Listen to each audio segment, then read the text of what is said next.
and get some jams going. Here we go.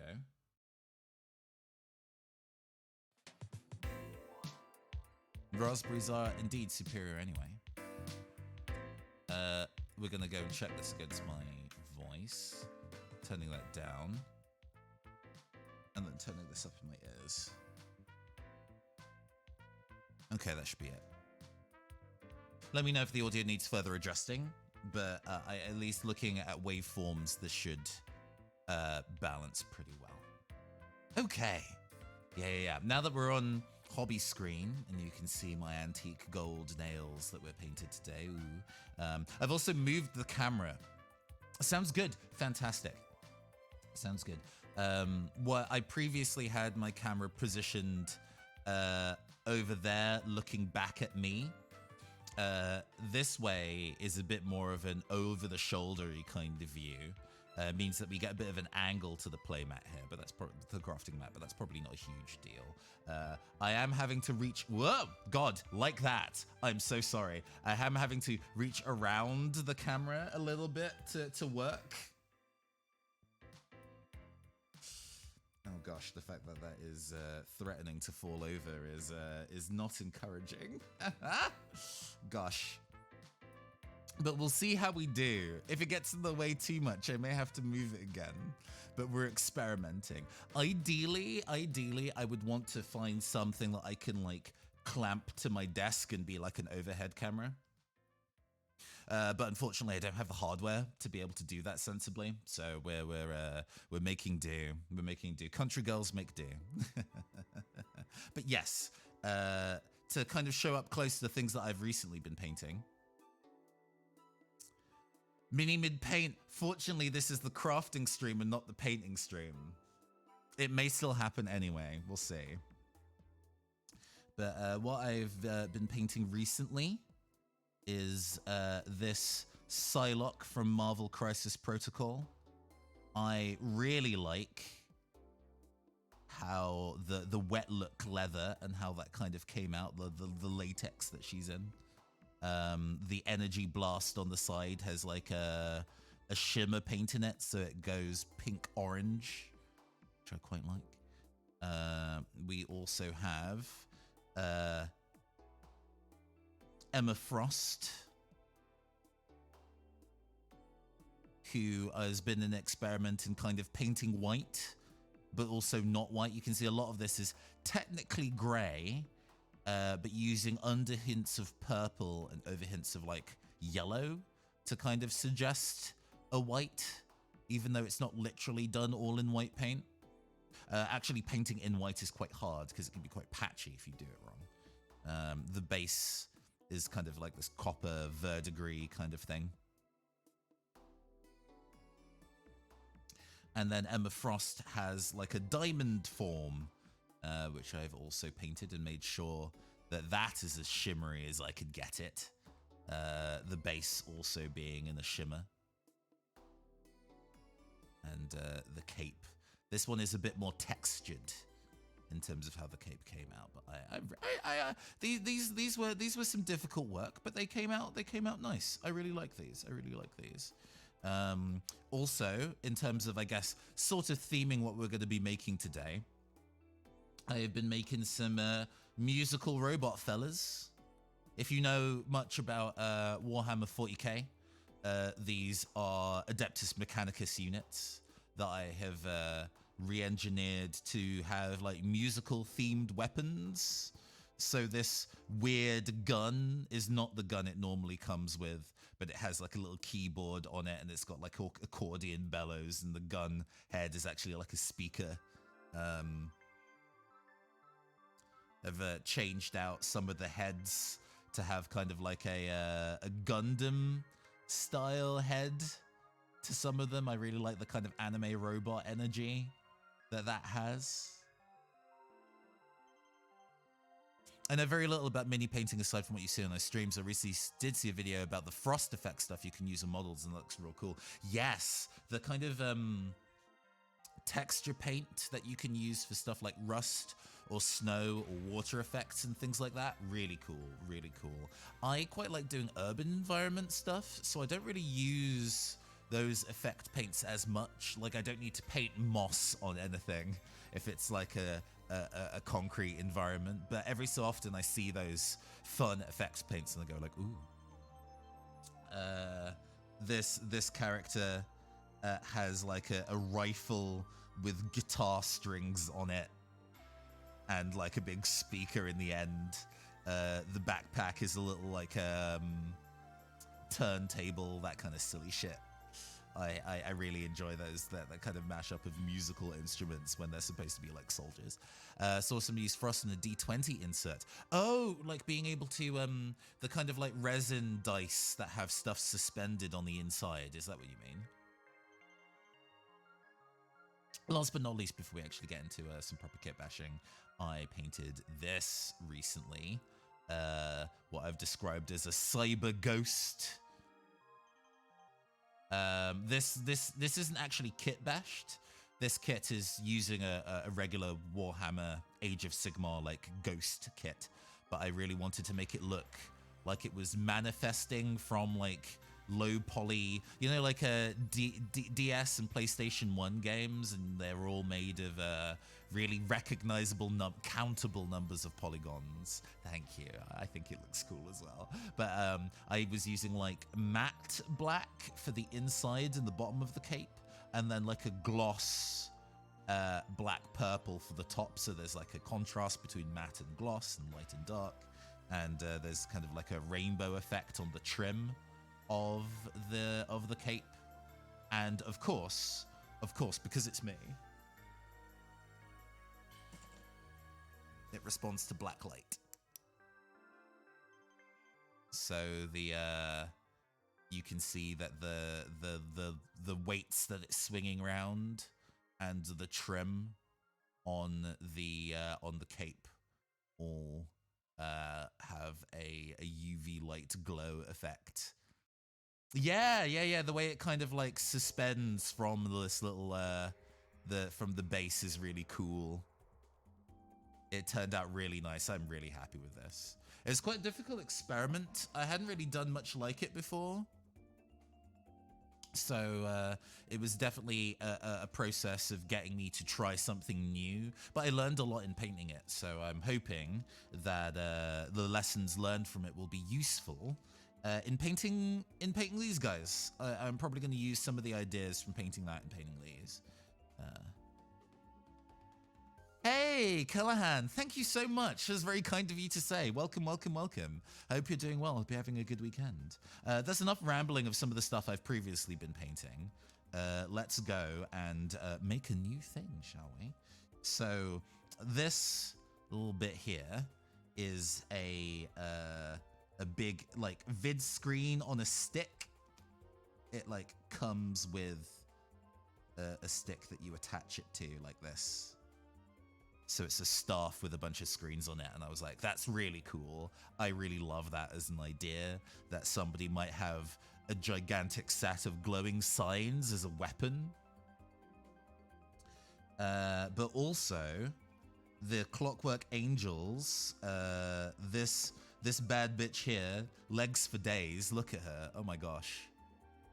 No arms. The arms are attached separately, but look at them legs. They come with this, instead of like a backpack or whatever, they come with these big, elaborate cyberdog underground rave looking ass wings. And they're so Y2K in design, even though that this is supposed to be like a steampunk clockwork unit. I'm like, these two as concepts go together so well. I need to build a mini that uses that kind of energy together. But in kind of rummaging around my kit for bits and pieces, I also came across this like manga style pin-up body balancing on one leg, which I quite like. It is a bit less like, this is supermodel proportions. Like, these legs are so absurdly long. No normal being would have legs like that. But I quite like the dynamic one balanced on one leg pose that this body has. Let me change the lighting a little bit. so you can see properly. Might need to go and wiggle the contrast, for example. Ooh.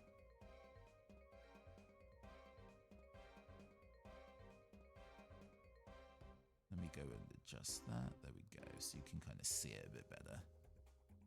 Yeah. So we're going to be using these wings, and this sign for absolute definite. Definitely using those. And then I have a bunch of other bits here that we can kind of experiment with in terms of putting the rest of the mini together. Usually when I have an idea for a kit bash, I will put together a little baggie of all the bits and pieces that I think sit in the theme of what I want to build, plus some extras as like counterpoints, and then kind of like look at them as we build and kind of turn to those. I do have a box of bits and pieces from lots of different miniatures, my kit bash box. So if it turns out that what we've put here today doesn't fully make the dream real, we can poke at some of those options. I'm gonna turn it up just a little bit. Hopefully that isn't too stepping on my voice, but it's just a little louder in my ears. There we go.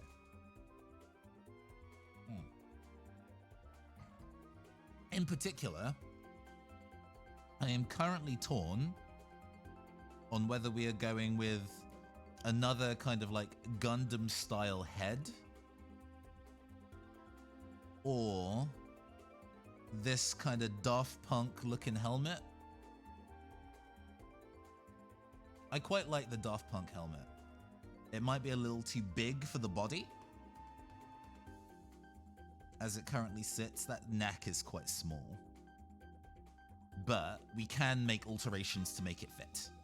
So even if it doesn't nicely connect up, and it's not going to, you know, these are all bits and pieces from lots of different kits. So you can't assume that they're all going to effortlessly snap together. And if you've watched any of the previous kit bashing streams that I've done, you'll find that they do not easily sit together. But we can start making some of the bits and pieces straight away. For example, we can start connecting the handle to the top of the screen, for example. Now, this screen is made of resin as opposed to hard plastic. And resin can, if atomized, be not very good for one's lungs. So if you're filing it down, you need to open a window and ideally wear a mask. So give me a second, I'm gonna go crack the window in front of me. You can see my craft apron. Cracking that window open so there's some additional airflow in here. Good to have. And then we're gonna go put on this mask with a little D20 pattern on it as well, so you know that we're all about the tabletop today.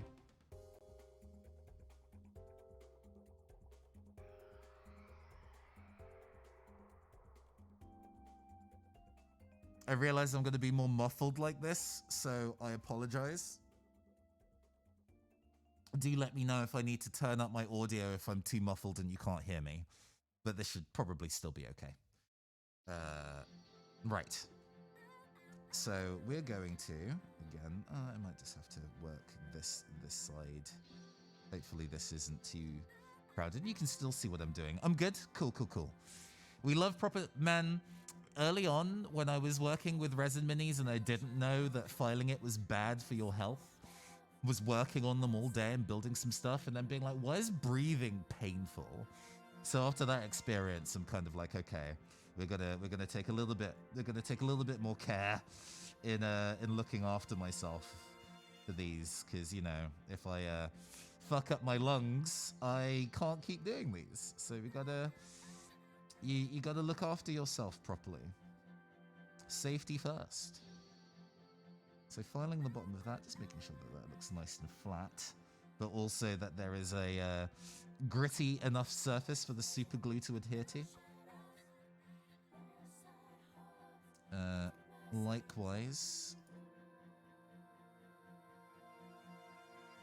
we're just making sure that any stray bits and pieces that this arm has from the sprue that it was attached to. I did cut these away from the sprue that these came in, but I haven't necessarily done all the filing down yet to make sure that it's nice and smooth. So we're just kind of inspecting it to make sure that there's nothing silly getting in the way. Mm-hmm.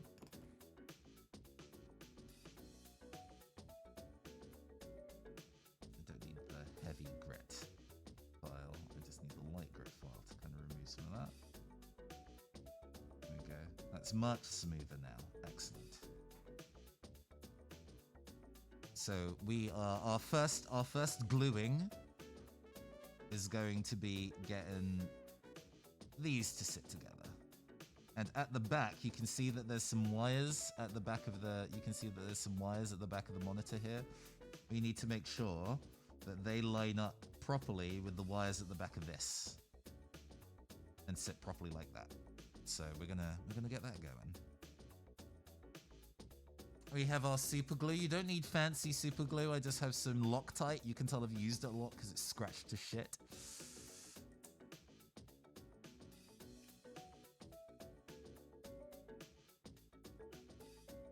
We're just gonna go and dab a little bit of glue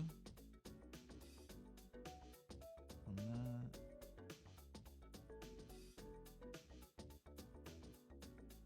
Okay. I'm gonna dab a little bit of glue on here.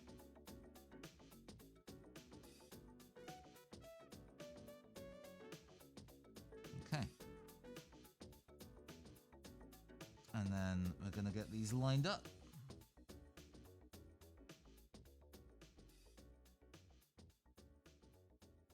So they're sitting next to each other properly, nice and firmly. We're gonna hold it for like a well-used glue. Yeah. It has been through the wars. I've done enough miniature building now where oh gosh, that didn't sit actually that perfectly. Let's try that again.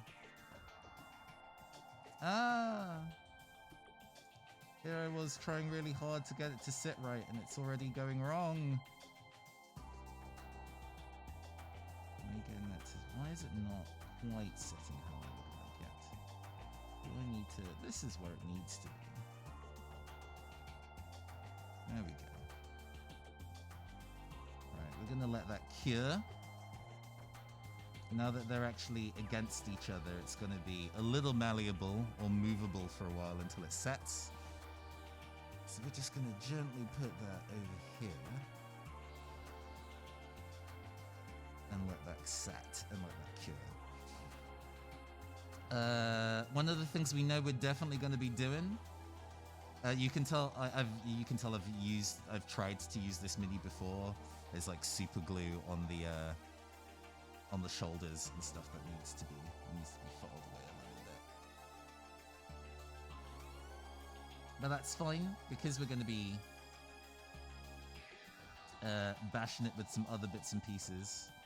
The roughness from me having experimented not very well with it before is entirely okay. It's going to be hidden by all the cool stuff we're going to be attaching.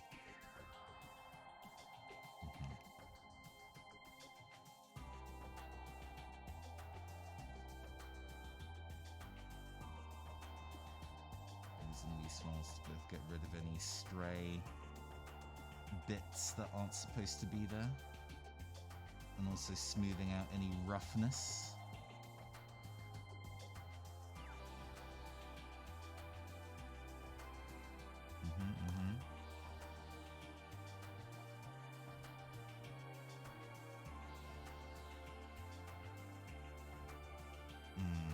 Okay. I do believe that this mini is made from, I think, what's known as Siocast resin, SIOCAST resin, which is a new type of resin that they've been using for miniatures, and it's popular because of its cost efficiency, and it also has kind of like a flexible rubbery property to it. which is quite useful in trying to make sure that it doesn't break. But it also can mean that filing it and cutting it can be a bit fiddly. And we're going to want to do this. This mini actually even already has an indent in the back for where a backpack could go. We're going to be fitting these wings. And they fit quite cleanly, actually, into the back without feeling like they're sitting somewhere strange.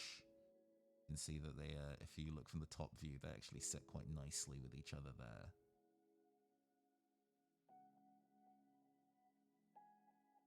So I think that's probably something I'm already confident about gluing into place. We do have the option of potentially pinning this. Pinning is the technique of like drilling a hole into something, putting glue in there, and then a thin doweling like a paperclip into that hole, and then using that and drilling it into the other side, and then using that little pin as like an armature, like an attachment point. This is quite thin, so it's quite difficult to drill a deep enough hole through this. So we might need to rely on regular glue, even though it's made of metal and is a bit heavier than a normal item. The glue that we're going to use, though, is this kind of all-purpose glue that sets rubbery or stringy. Super glue sets quite flexible. Super glue specifically sets quite brittle. When it dries and cures, it hardens and doesn't bend anymore. And in fact, it will break or snap if you put a lot of force on super glue. It doesn't pull apart very easily, but it does snap quite easily. This type of glue is almost the other way around. You could probably pull this apart easier than you could pull super glue apart, but it bends nicely, and it can fill in gaps and work in a way where super glue would be fussier about. But it does need more cure time than what it needs. More time to set than super glue. You can already see it's quite stringy. And I only did a little bit, just a bit and a bit of the super glue to set a strong bond immediately. And then we use the stretchy glue, the plastic cement, to be able to set a long-term bond better. So we've got a nice dab of super glue on that attachment point. I'm going to take the back here in a place that you can see. Actually, I'm going to do it this way so you can see from the top.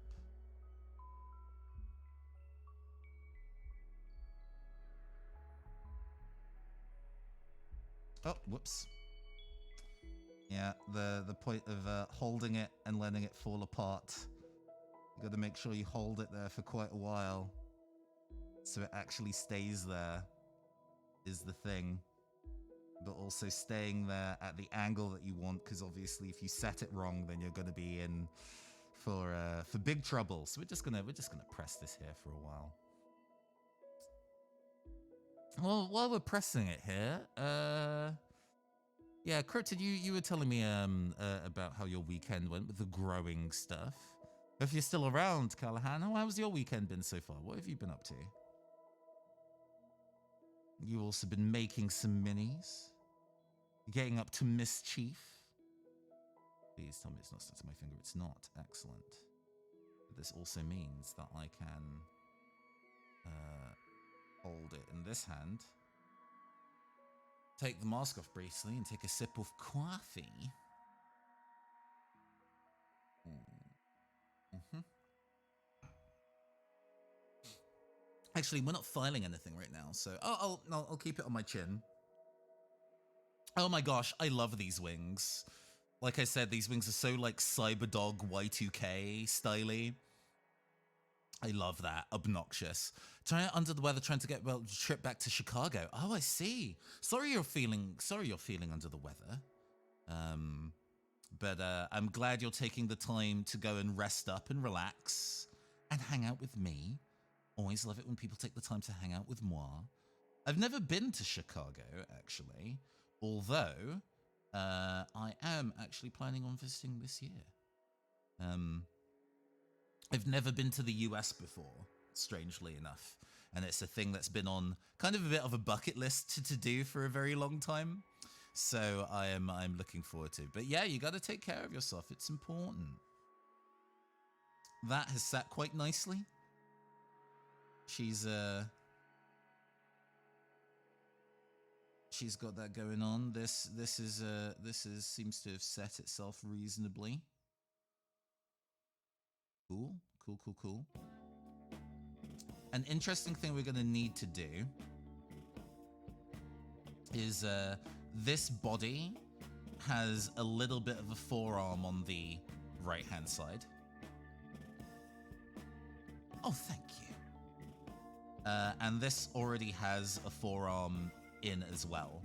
So we're going to need to cut them apart and decide how we want to go and position the arm. Because the angle for this arm here and the angle of this arm here is different. So we could, for example, cut this back and have the adjustment of the arm like this. So they're holding it directly forward towards the camera like this. I'm wiggling it around so you can see. Holding it directly towards the camera like this. Or we can try and follow the contour of the arm and cut this bit back, and it's held to the angle a bit more like this. With the kind of like a bottom of the pole going underneath the leg position a bit, which I think is quite dynamic. Maybe not how one would hold a screen very sensibly, but it is a very bombastic pose, which I quite like. But I am interested in if y'all have any opinions on how that goes. Also, the other thing that we want to decide now that we have the wings on, do we want to put this like Gundam style head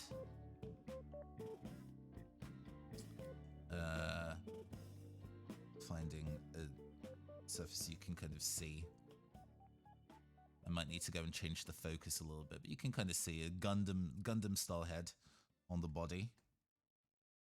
Or do we want to go with this Daft Punk helmet? Both quite robotic, which is the point. We definitely want a robot head going here. But if this is what I've kind of like, well, you can see from what we've put in the title up there, Angel of Media. I quite like the idea of it being a physical representation of media consumption, right? Like almost like a Persona style boss, because we have our TV screen like staff, and then we have this kind of like funky trumpet gun that I found. And I figured those would go really well together as like both a melee and a ranged weapon that this thing would be carrying. So yeah, I'm quite flexible in terms of which head and stuff that we would use. Oh, whoops. Well, the fact that I dropped that and I didn't immediately fall off is very encouraging.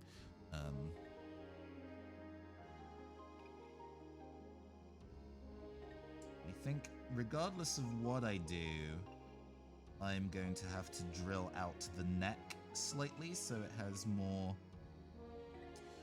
room to sit. Because that join in the neck doesn't look very convincing. We're definitely going to need to make some space for these large robot heads either way. This one I think is even larger actually, yeah.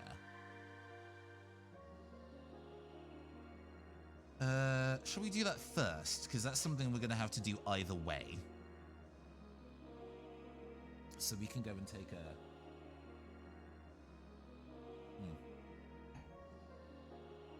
We can go and take our craft knife to that. Let's put the top back on that super glue for We can take our craft knife to the neck of the angel here, since the neck it's given us here isn't really useful for us, so we can just kind of like saw that away. But because this is relatively soft plastic, it shouldn't be too difficult to remove. Yeah, no, actually, the knife goes through pretty easy. It's just trying to find the right amount of pressure to remove it that doesn't destroy the hard work we've already done.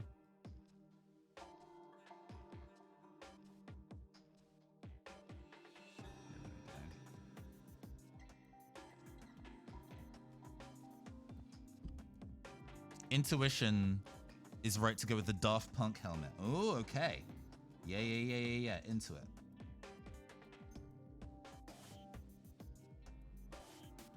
Just carefully carving that area out. Get lots of like little flung bits of debris. If you're working in metal and doing this kind of shaving, good idea to have some form of eye protection. You know, don't want to lose an eye in the name of art.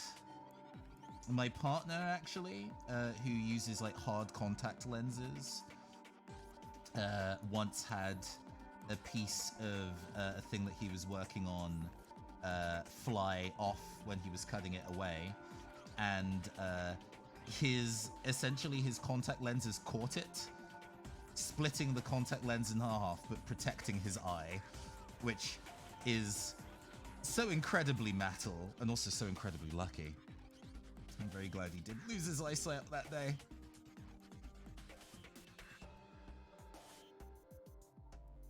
Yes, Cryptid.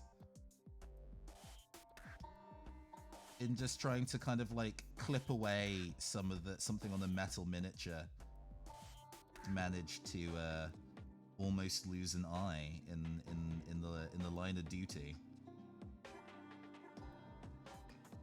Okay, we have almost gotten rid of all this additional plastic we don't need. We might actually move to using New Fear Unlocked. I mean, it's in the same way that you would be working with any kind of like workshop material stuff. Good practice is to have eye protection handy, just by standard. So, you know, let that be a lesson to you. It is actually an important thing to do.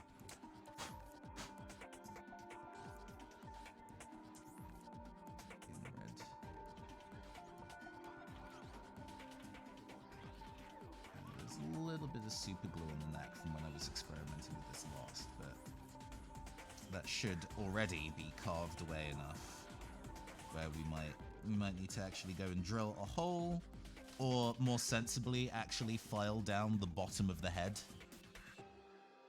But yeah, no, good lord, because he told me that story so casually as well. I'm kind of like, haha, I'm glad you weren't injured, and inside just sweating.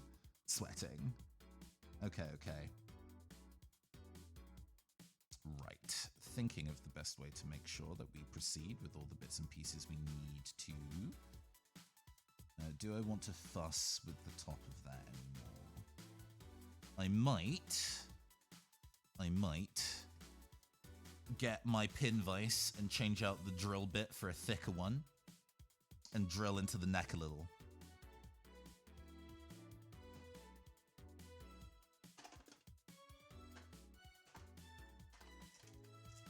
With a little pack of drill bits. And we're going to be taking our chonkiest one.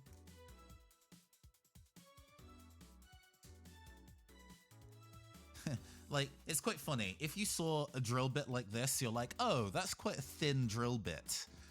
And then you see the one that I use for like pinning, and it's so much thinner.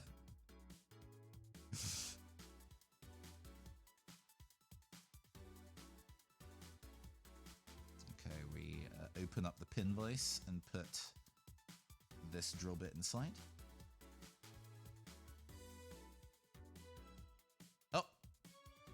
bit too much in the drill bit fell inside the drill itself. There we go. Hold on. Trying to do this while also keeping it on camera for you. And there we go. Making sure it's nice and tight. There we go. And we're just going to make sure I angle it nicely. And we're just going to... We're not going to drill in very far. Just enough to kind of get some of the gunk of the glue that I already had in there when I was previously working with it. And to give it a bit more of a base for the head that we'll be putting in. And I'm taking Callahan's confirmation of going with the Daft Punk style head. So we've got that nice drilled in, and we've got the head. And now I need to think, do I need to cut the base of the head back? Yes, a little bit, not by much. It's just a little bit too tall, maybe.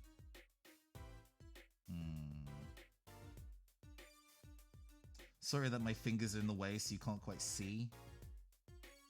You can kind of see how we're going here with that. It's just kind of filing away both the body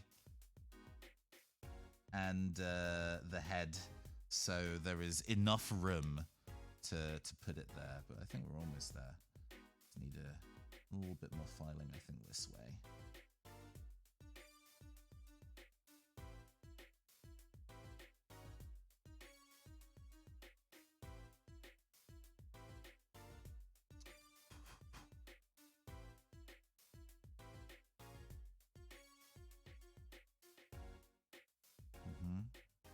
Okay, that looks encouraging to me. Yeah, the process of this is usually called a dry fitting, where you are making all these small adjustments and then repeatedly like putting the pieces together in a like now kiss kind of position to make sure that it all fits how it's supposed to before you try and glue it in, because obviously if the bits don't fit together very well when you try and glue it in, it doesn't get very far. Okay. We're gonna put the mask back up for a second.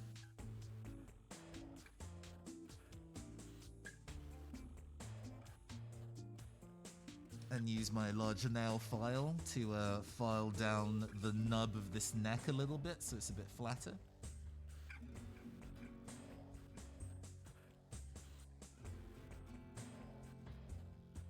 Alrighty.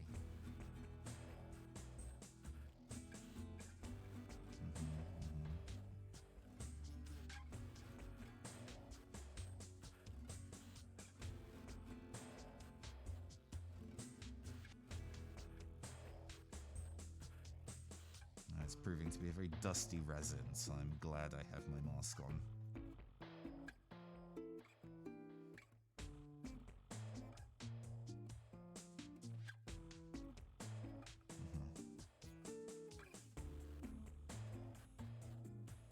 Okay, that fits a lot better than it did before. I'm quite happy with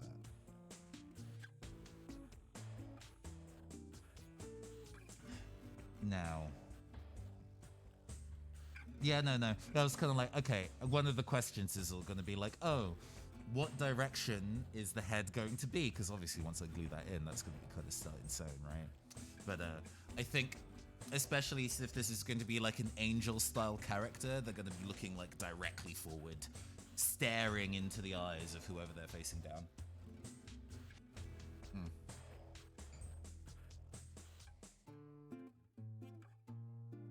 So we can get our glue out.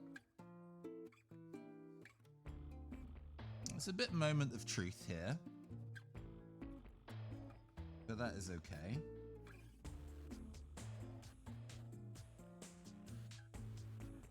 Not the first kitbash I'm done. I trust my own vision. I trust the process. I say that. There's definitely been times where I've been doing kit bashes on air and I'm like, oh, we are in Struggle Town. But, I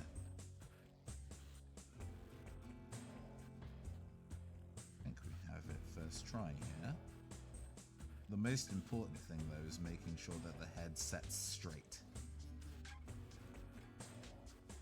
If it's too wiggly, we've already fucked up.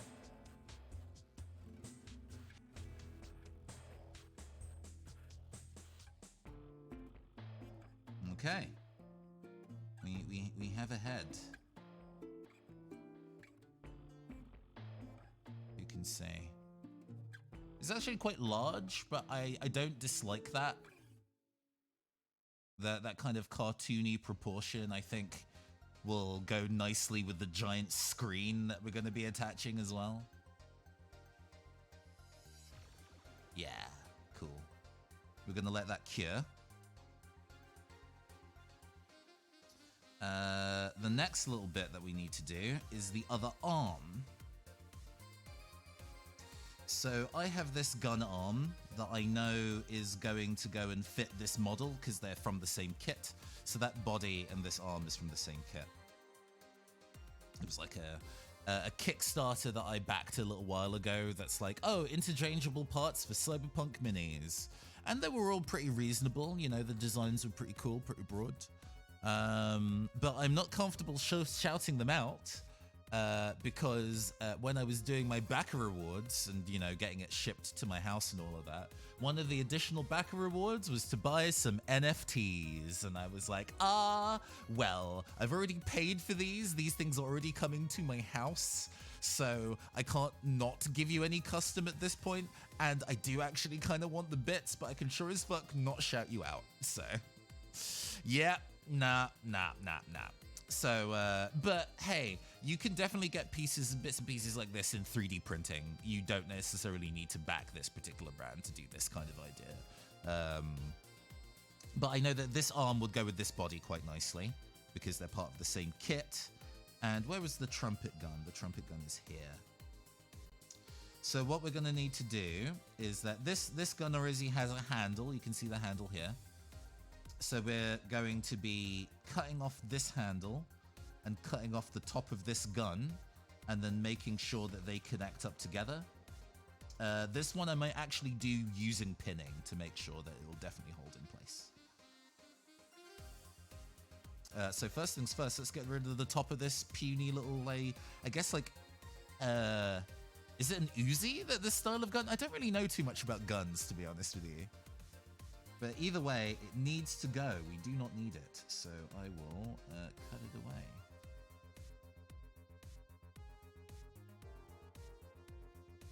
Off the top. Still nice that this is actually a very soft plastic because it makes it very easy to cut through. Yeah, we don't have a huge surface area for gun here.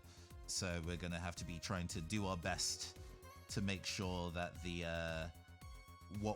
how we glue it in, make sure it's firmly glued. But you can already see how this would go together upon it being connected up. It works quite smoothly in that way. So likewise, we're going to go and take our clippers again. And we're going to go to this kind of trigger area here. And we're just going to clip it out.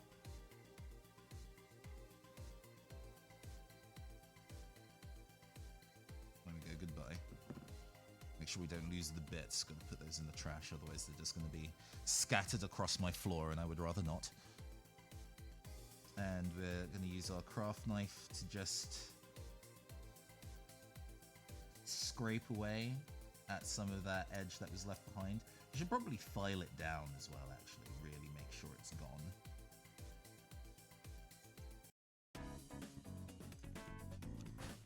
And since we're filing it down, mask back on.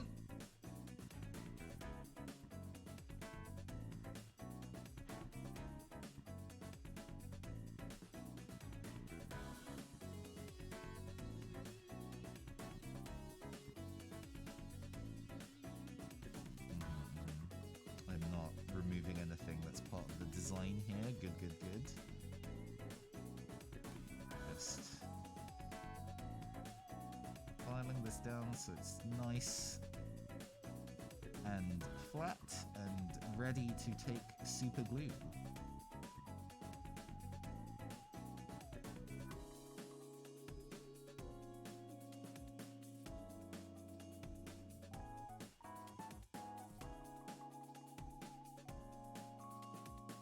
Using all of the tools to make sure that we get the best, using the right tool for the right job. Or the wrong tool for the right job. I definitely use the wrong tool for the right job pretty fucking often. But yeah, there we go. And we have the trigger for this gun cut out. So now it is just a matter of gluing these two in place together. And we might want to use a fair amount of super glue here to make sure it sits. I was talking about pinning before, but this again is quite narrow, and I don't think I would be able to go and insert a pin in there properly without splitting the plastic. So we're gonna go with super glue. Although if it falls apart in the future, we might try more drastic measures.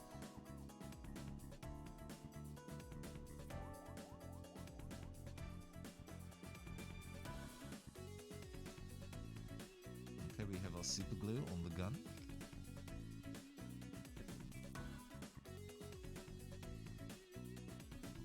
And we're going to go line this up. Make sure it is in the middle, not wiggling.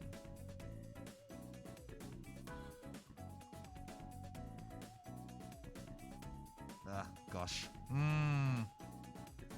More easier said than done. Easier said than done. It's fine. Sometimes you need to do more than one round of applying glue to get it to actually behave, but also the process of holding it there long enough so it can set properly.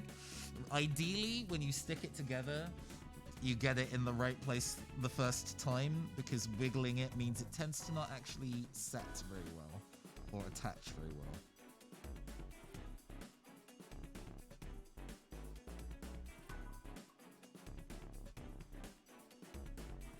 So we're going to do our best to kind of hold this here for 1 Mississippi, 2 Mississippi.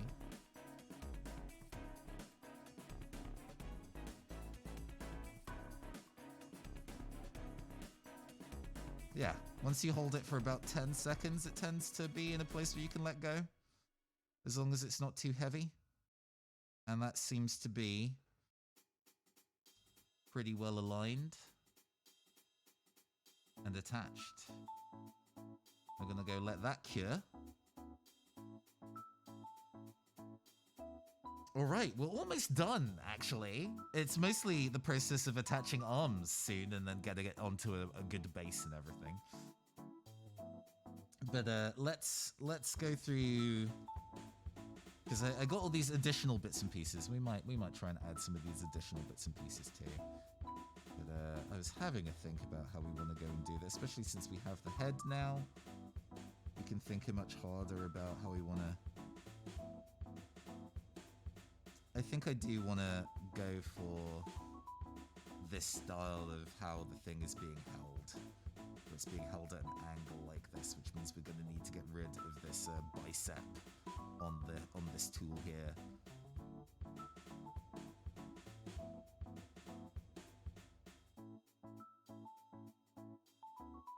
Hey, Velthek! Good afternoon. How you doing today? How has your weekend been? We're about to make a bold cut. I tend to not operate in green stuff much, so I always get a bit nervy about making some of the big cuts, because fixing them afterwards is harder. So thinking about, okay, so we kind of want to have a flat edge along this cut here.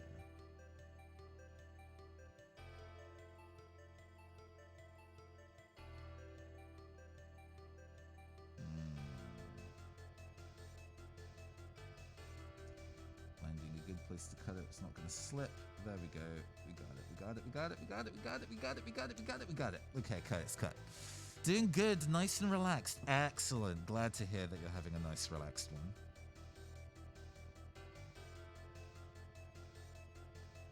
And so now it is the additional filing required to get it to do exactly the thing that I want it to. So how I've cut that now means that I need to get it to... Oh gosh. Alright.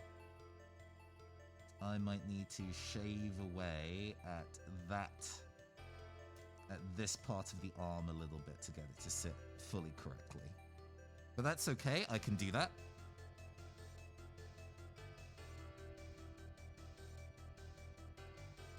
This is actually a thing that we can sensibly pin. If it came to that. Really, this is the thing I should be doing stuff in there. Should I stop being lazy and actually use some green stuff, or milliput as it were? Yeah, I may need to use some milliput here. Because it's so close, it almost fits nicely. But I need it to sit more flat than it does for me to be 100% happy with it. But you can kind of see how it connects together. Yeah, because it turned more this way, it then starts getting stuck on other bits and pieces. Okay. Alright. Hey, Geista! Yo, what's good? What's good? It's been a hot while. It's been a hot second. I hope you're doing well. Necromunda has some very cool figures. I am using one of this screen is from one of the more recent Necromunda models, and I immediately fell in love with it and really wanted to use it in a miniature design. So we have this cyber angel that we've been kitbashing so far.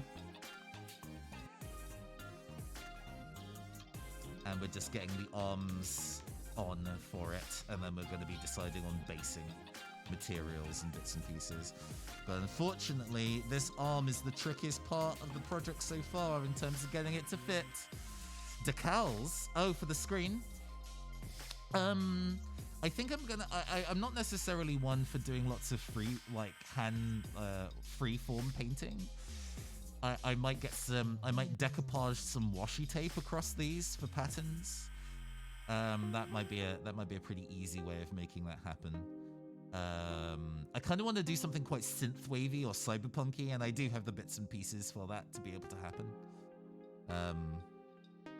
Because, like, standard, like, Warhammer decal stuff, I technically have some Adeptus Mechanicus ones, but I've never really used decals before, and I don't really feel like fussing with that too much.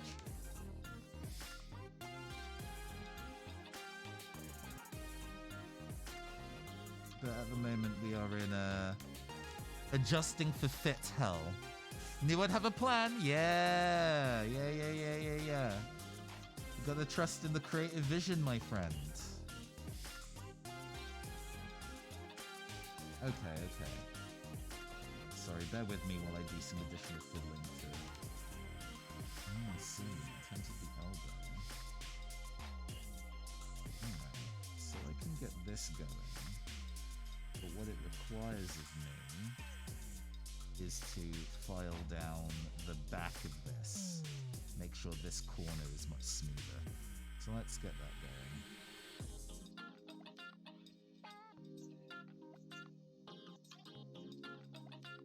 I forget if you do much in the way of miniature kitbashing, Geista. Even, 8-year-old, decals are easy, even 8-year-old little Geista could apply. I guess that answers my question in terms of like how much miniature stuff you do, because I think I might have talked about it a little bit in the past, but forgive me for not immediately remembering. Just rounding that edge off there, making it smoother, since this is resin. Making these kind of adjustments in it is a little easier. It's already fitting a little nicer, actually. is a matter of carving into this arm a bit more. Oops.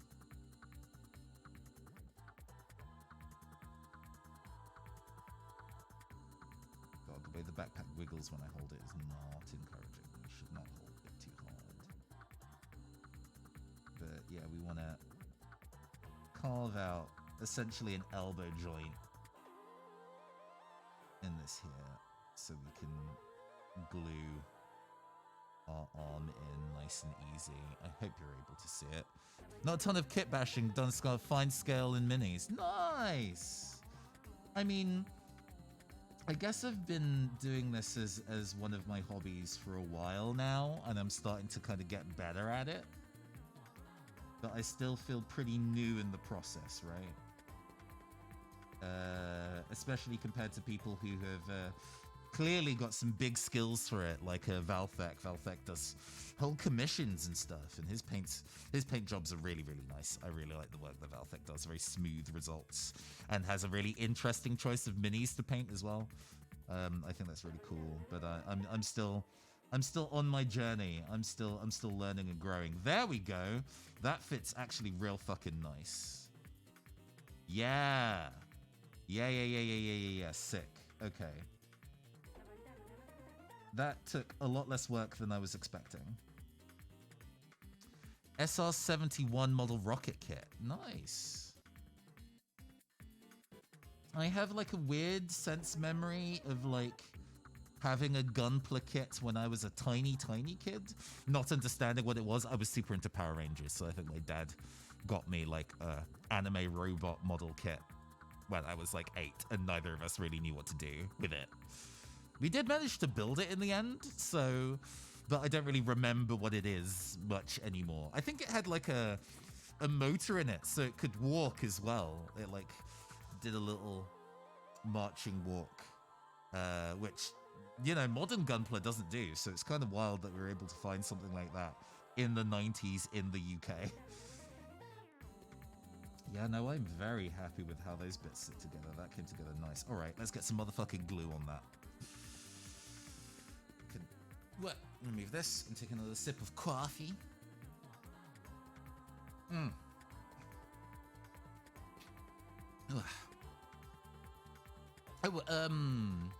Fun story time. Well, fun. Some partially fun story time. From what I got up to this weekend. I was invited to a wedding by an old friend of mine in London this weekend. So I went down with my partner.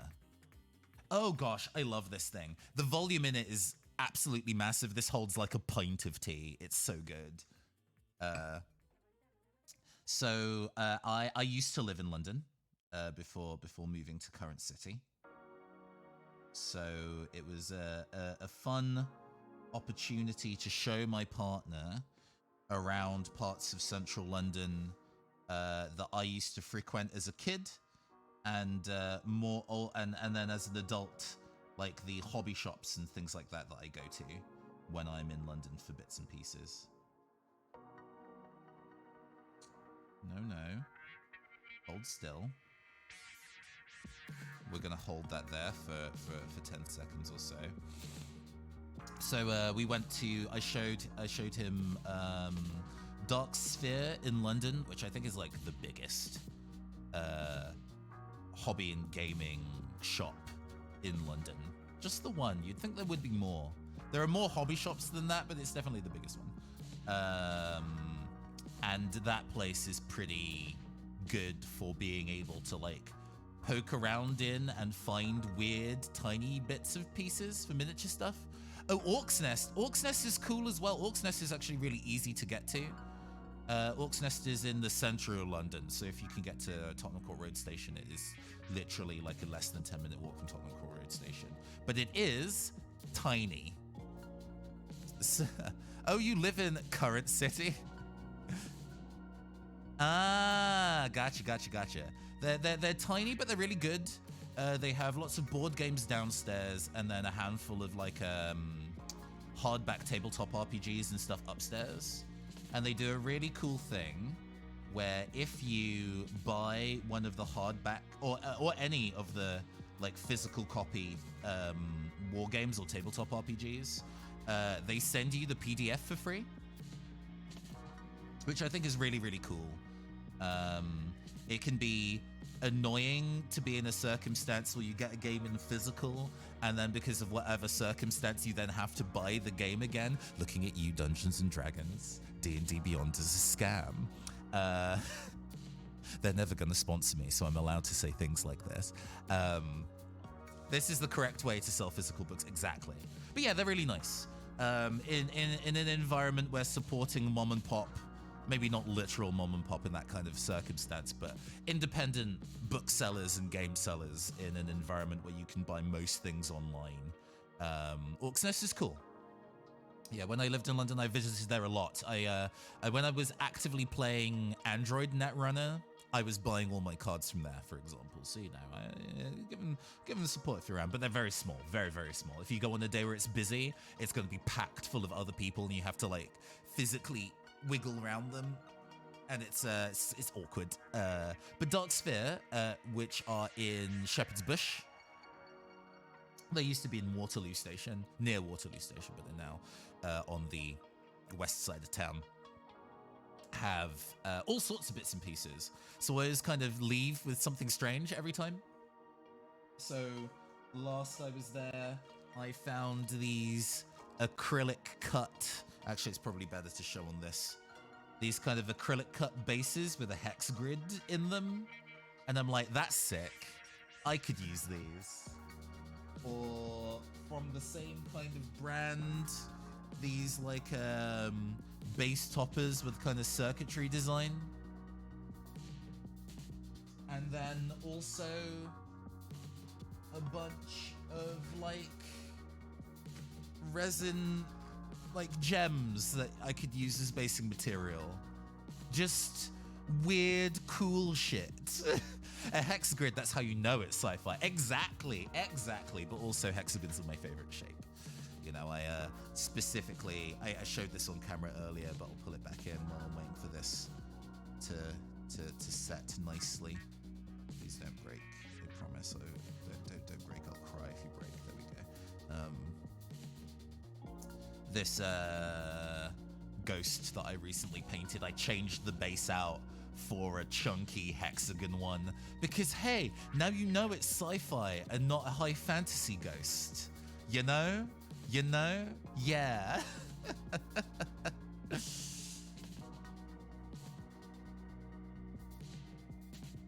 But oh my gosh, this is coming on very nicely. I think this already looks great, and we're basically done. We only need to glue on the other arm and then we're finished.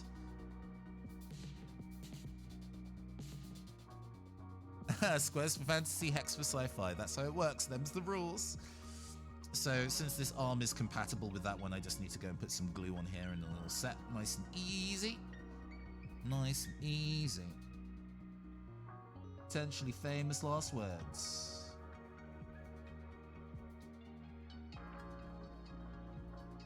Okay. Glue that. Finding a place to pick this up delicately by. There we go. There.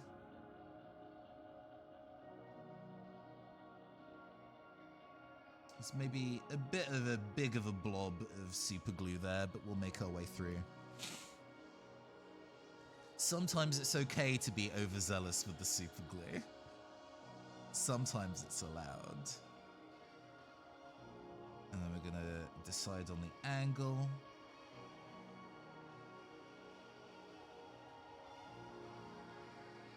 Oh, whoops. Oh, the new gun is a little heavy. But we're gonna hold it in like they're holding the gun forward. I mean, holding the gun forward or holding the gun down. I mean, I guess I'm already gluing it forward. So the decision is being made for me as I say the words out of my mouth. But actually, this whips. Hell yeah.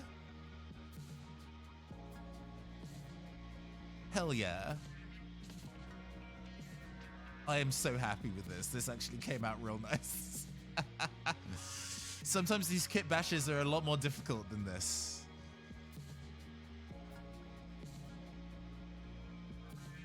How we feeling, chat? What's the consensus? Thank you. Ah, yeah, I'm glad. I'm glad because it's quite a dynamic pose as well. It doesn't feel like it's too static. But it's nice. It's nice. Right, now we need to go and find a nice base for this to attach to, which we do have a box of tricks for, since we're done. Oh, that's one thing that I do need to do, actually. We're not done. There's one additional thing that needs to be done. So there's cables at the back of this screen, and currently they do not go anywhere. That is maybe a little difficult to, like, do something with, but I do have this cable from, like, Sound the Chrome Trumpets. Yes, Heraldic Cyber Angel is definitely the vibe. Definitely the vibe. The fact that it's a trumpet like the tarot card for Judgment has like angels with trumpets descending, and I like that this is like a fucked up cyber version of that where it's a cyber trumpet gun. Yes, into it. But there's like this a faction of there's a unit type in the Adeptus Mechanicus who are like shirtless cyber goths with big lightning gauntlets, and I have like a spare cable from that, so I'm wondering if it would be possible to go and, like, you know, connect this up in a way where we can get it to connect up to the screen in the back, but that might be asking a bit much. I would also want the rest of this to set a bit more firmly than freshly glued before I start doing that wiggling, because I will break it. But that is an additional thing that we need to add. But for now, we can put some of the other bits and pieces back in the little parts bag for now. At least those can go away. We no longer need this additional leggy. So funny. We didn't end up using this mech head in the end, but I do like the Daft Punk one, so that's fine.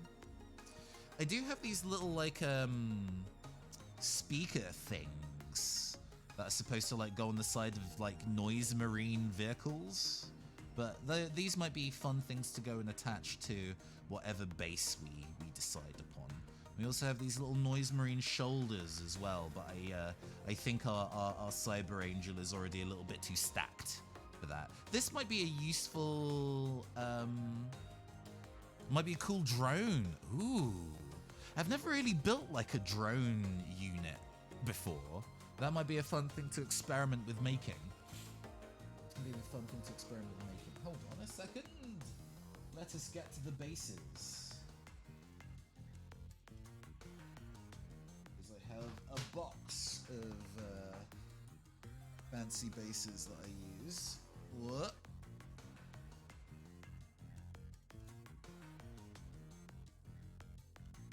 I have to be careful to not have a... So yeah, I have box O bases. Oh, how did we find the perfect one immediately? How did we find the perfect one straight away? Although this might be a bit too small, but I really like that as an option. That's a strong option. We might need to find a 32mm one. We don't really want the Egyptian designed one. We have some street ones, but I think I want more specifically cyber rather than like straight. We might go with a Necromunda style base. The 32mm one's not the 28, but we can kind of go for like a mosaic-y one and paint it to be cyber.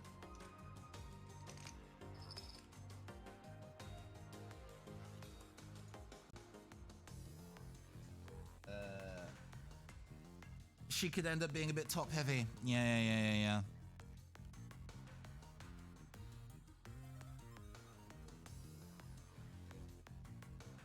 Because she only has a single contact point currently, which gives her a lot of flexibility in where to be placed on a base. But yeah, placing her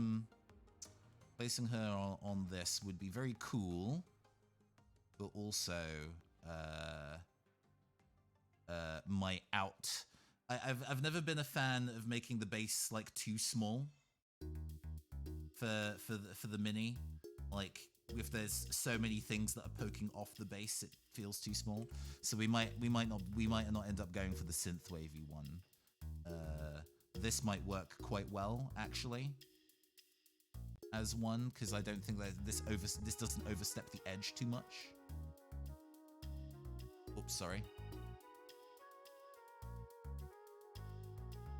Like getting it to sit on the base in the corner there, kind of increasing the amount of contact point. I think I will pin this one. Pinning to the base seems like a very good idea, just to make sure it doesn't wiggle too much. And since this is quite soft plastic as well, getting the drill through this shouldn't be too hard. Getting the pin vise through shouldn't be too difficult. Okay.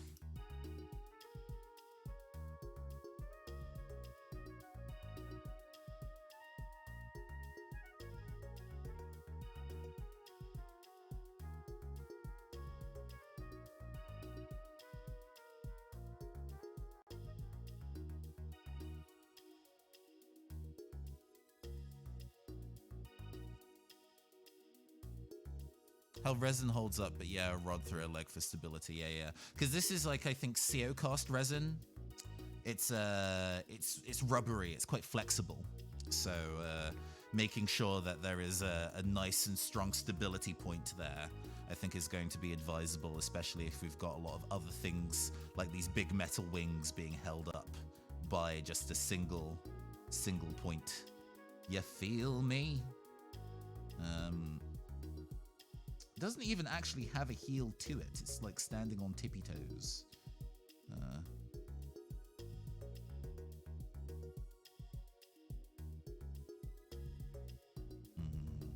There's actually a surprising number of UK tabletop things coming up. Sorry, I'm gonna remove mask rather than it just sitting around my chin. This bit isn't too big. This bit is massive. But this bit is small enough, or it's both. It's the right size for paperclip pinning. So we'll be able to work with this. Any smaller, and I wouldn't be able to get the paperclip inside.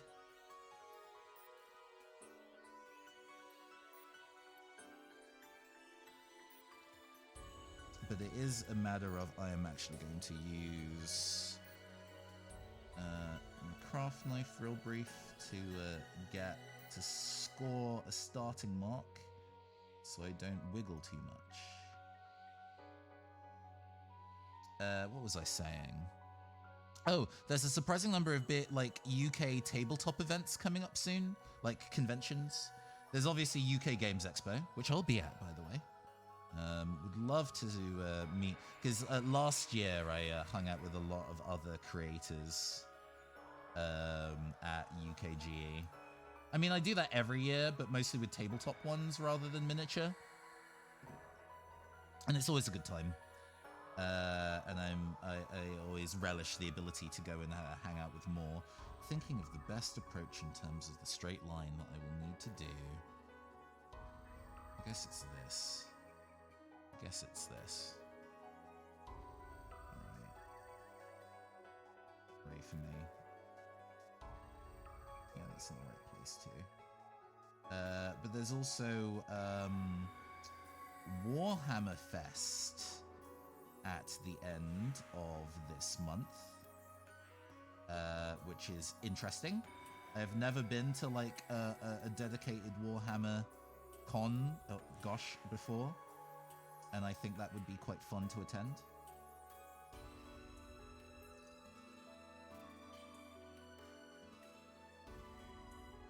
Go gently until I can get in the material.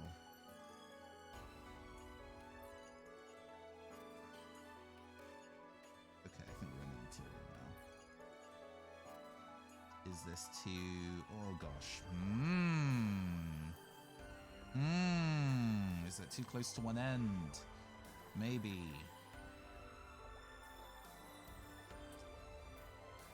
Are we in struggle bus territory? Maybe. Fine. Trying to find the right approach. Oh! Hold on. I have a pin, and this is a soft material. I can literally poke a hole.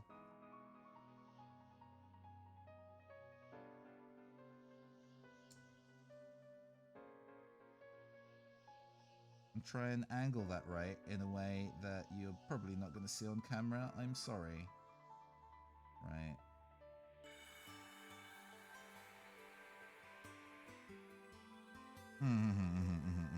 Okay, right, good. Warhammer Fest is at the end of the month. Really interesting. Not been to that kind of con before, and I will be going. I will actually be trying to do the maker challenge rather than like the Golden Demon style painting challenge, because I'm not that good. I'm definitely not that good enough to compete with the other people there. It's a bit where they kind of just give you a whole bunch of sprues and paints and tools and say, have fun, nerd. And I really like the idea of that. I really, really like the idea of that. So I want to give that a go. The way that my build, because I'm spinning to the left, I keep trying to go off the edge there. Let's try and that's one. A bit of time. Maybe I'm just making a pig's ear of this. Let's see. We'd heat the sprue and make individual cabling. Oh gosh. Yeah. There's a lot of advanced techniques that we can kind of do for some of this bit. I am just operating with the tools I have to a degree. We do actually have a catch though. We do actually have a hole now that we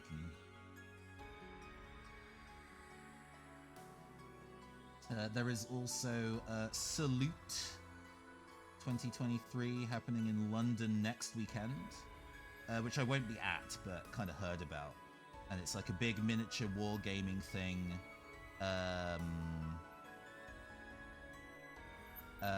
Specifically without any Games Workshop presence. And I really respect that, you know? They're kind of like, oh, you know, there is the hobby exists more than just the monolith brand, and people coming together to celebrate that I think is really cool. This feels like a really good way to break the leg, actually. Gosh, we're getting there. This is definitely making the hole. I just don't want to do it too deep on accident.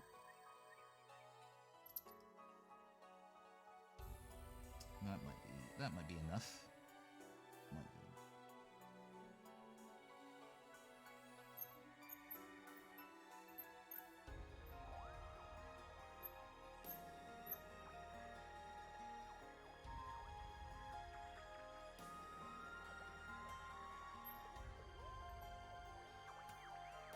Because the worst thing is to accidentally drill through to the other side of the foot, which you can style out. You know, you can paint or graft over that and hide the issue, but it's a pain to have to handle that at all. So you want to kind of make it a very small hole. And ideally, a lot of this is also going to be the glue that's also holding the foot together. But okay, I think that's good. Let's not mess with that too much. And then we're going to put another hole like here. Excuse me. This is easier, since this is a much wider surface, and I don't need to be quite as accurate.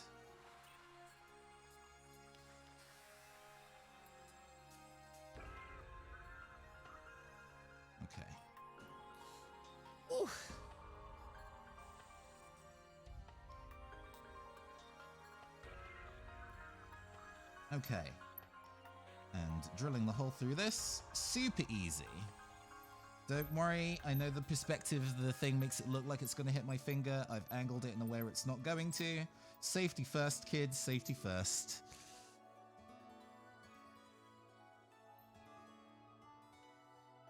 But we're getting true. Okay. Yeah. This is a thicker material than I was expecting, actually. The 25mm ones are quite thin in terms of their basing. There we go, we got it. And the hole made in it, actually pretty small, but it is just big enough for a paperclip. This kind of like as paperclip goes through there quite cleanly. I guess it could stand to be like a hair smaller and still have the paperclip fit, but this means that if you get glue in there, there's enough space for it to move around there and it not make it like an air pocket. Okay, so we are going to do it this way round, where we go and get the glue. We go and get the glue. And we're going to go and glue the end of the paperclip.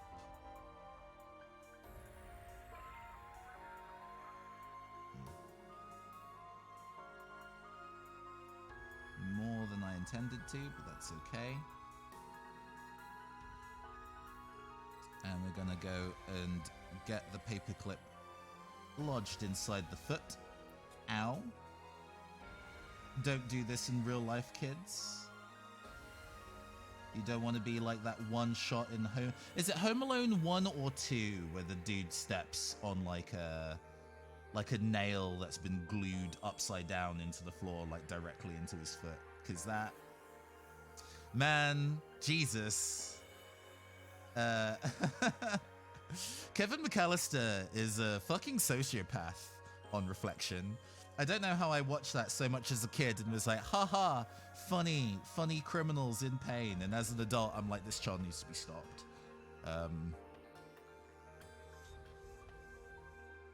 So now we've got the armature in there, and that's nicely lodged. We're gonna leave that there for a little bit for it to set. Ooh. Ooh. Oh, actually, this is a great... Well, yeah, this is a reasonable time to do some stretching. We have a point redeem for it, but I think I might just go and do it myself. Where is it? Where is my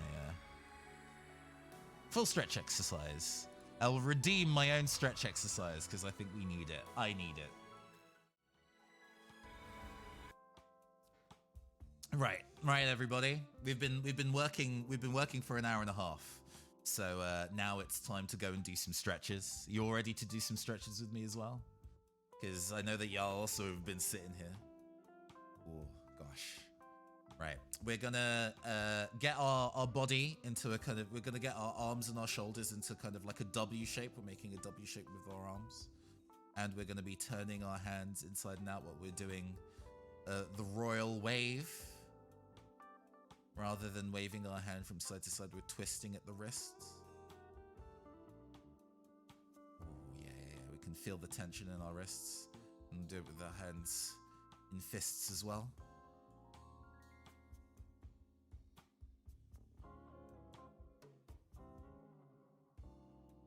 Yeah. You gotta make sure that you do stretches regularly when you're doing desk work. I don't do stretches enough, honestly. All right, we're gonna do... Since we've got our arms in this W shape, it's like we're Wario. And Wario is #1. Stretching up into the air, yeah, like that. Wario is #1. Oh, and you definitely get the wah noise when you stretch upwards like this. Good God. Just keep doing another more. Just back down again and up again. Yes. Woo. I've been doing a lot more kind of just more physical exertion and wandering around and getting walking in and then also sitting on some crowded trains the last couple of weeks than I would normally. Oh, and doing the additional stretches. Did you see that boy? What that boy did to Elijah Wood in The Good Son? No, I did not. I did not. I did not see that. We're gonna cross the body like this. We're taking our left arm, put it across the body, and using the right arm where the elbow is, and just kind of like feeling it in the shoulder over there. Ooh. Okay. Yep. And then with the other arm, across the body. Oh, yeah, feel that stretch. God, my body's so creaky. Don't let yourself get old. Live forever. Be eternally young so your body doesn't creak like this. The simple solution. It's that easy. Okay. And then we're going to get our left arm. We're going to put the shoulder hand on your opposite shoulder blade. You're getting this arm. So you're saying be a vampire. I mean, who wouldn't? Who wouldn't? Seems like that's only benefits to me. Ooh. Ooh. Life pro tips. Absolutely. Just feeling all the tension up and down there. Okay. And then the other one, arm, opposite shoulder blade. Using your hand to gently pull in. You don't need to pull hard, just enough to go sit it there. I love that we've got additional viewers while we're doing the stretch. We're not done for the stream, by the way, people who are just tuning in. This is just the stretch in between while some super glue is curing. Oh, yeah, all right, yeah, okay. I should have been stretching after heavy lifting and gardening. Yeah, you gotta let your body cool down properly by doing some cool down stretches. That feels a lot better, actually. Oh, okay. We're gonna go back here. We're gonna get some jams back on.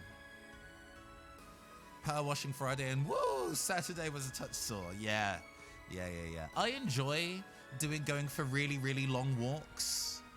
You know, it's like, I've never been like an exercise person.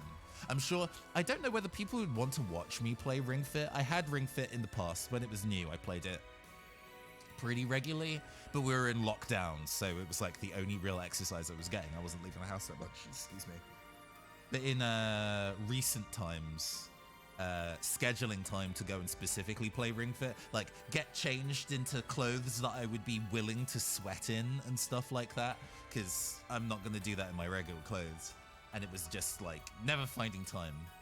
And I do find that streaming makes me find time for specific things. So maybe that's the thing. If enough people specifically ask for Ring Fit streams, maybe that's the thing that will be added to the docket. But yes, finding those opportunities to do stretching and warms ups and cool downs and trying to get your body to not break, always nice. Anyway, we now have our angel attached to a pole. And we're going to be snipping the bottom of that and then fitting it into our base. I'm still very happy with this. This rules. Storing this with the gun pointed up like this is probably going to be a bit of a pain. But yeah, this is true. I know a lot of people who tend to paint their minis while on a pole and then glue it to the base after it's done. I must admit, I am a lazy bitch, so I don't do that. I tend to get everything based and then like on bases and then go into my back garden and like base spray them all. I do like a base in black or purple, or sometimes black and purple with then like a light gray zenith. And then be like, cool, I will use that as my painting material. You can see how I base spray my minis because of this admech that I painted is kind of like based in purple, then zenith sprayed with a rattle can. I don't have an airbrush, and then kind of like dry brushed in white with some additional detailing. and that tends to be my basing, like, coloring process. I'm one of those slap chop motherfuckers. So anything that makes the process easier or quicker, I am into. But we're just gonna go and get rid of the bottom part of that paperclip, and we're gonna go and slot it into the base, and that actually already sits quite well. So we're gonna glue her in there, and then snip the base off the bottom, then snip the excess off the bottom. So let's actually get the plastic glue back out again. Quickest way to paint is black base and a bit of silver or gold rub and buff for monsters. I mean, I to be honest, the process of base spraying with a dry brush, if you make both of those colors interesting, you know, if you go for like a deep wine red and then dry brush gold on a mini, that'd look sick. You don't need to do anything else. You might want to give that a wash, maybe, but you don't need to do that, and it would still look sick. But I quite like, oh, that's way too much glue. That is way too much glue, friend. Let me just quickly, there we go. Off camera, you can sort of see what I'm doing. There we go, got that out of the way.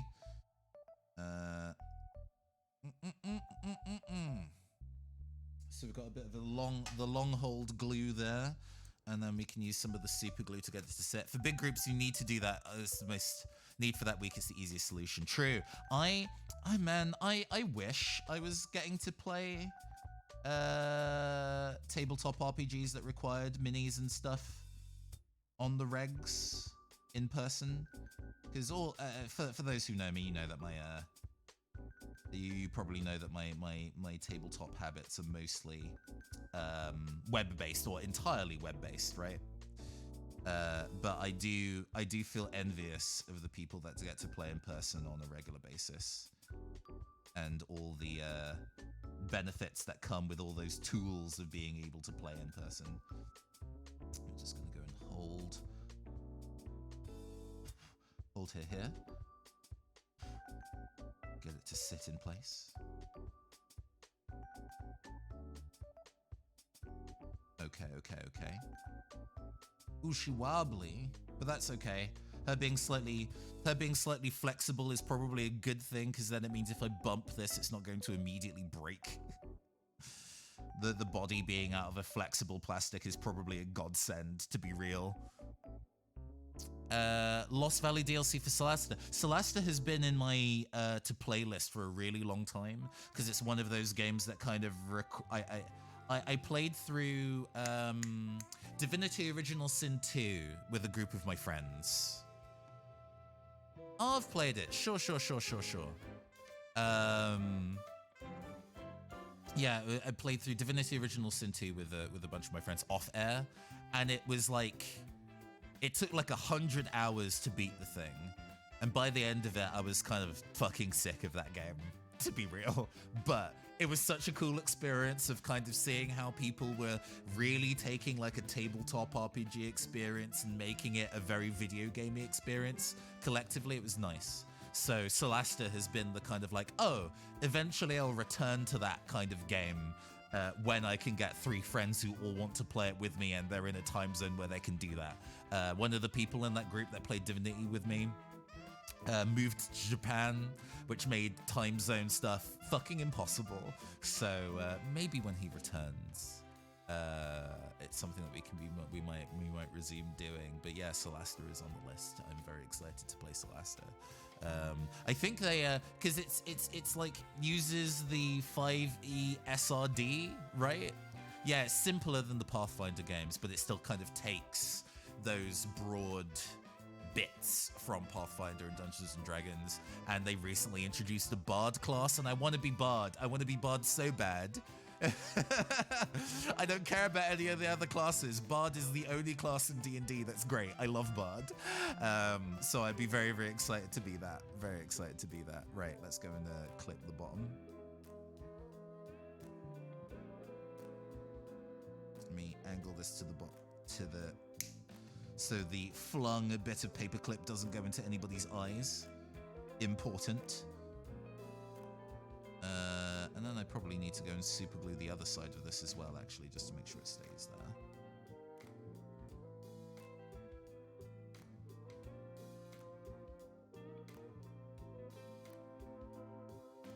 Okay. Oh, it's not quite short enough. I'll need to trim an additional bit. No downtime for my mages and clerics. I run a bunch of arrow-slinging elves. Whoops, sorry. I mean, there are probably some mechanically superior choices, but me being the person that I am, I love spell swords, just as a conceit. Like the red mage in the Final Fantasy games is like my favorite, but also the kind of like debilitation support that bards usually are in things is something that I really enjoy. Rather than being like a healer or a buffer, debuffing enemies is way more fun when you're a support, I think. I love that style of support so much more. So yeah. I'll need to go and pester my friends and be like, hey, Solasta, when it needs to occur. Let's just trim this just a little bit shorter. Okay. Does that sit even on the floor now? It still wiggles a little bit. How shallow do I need to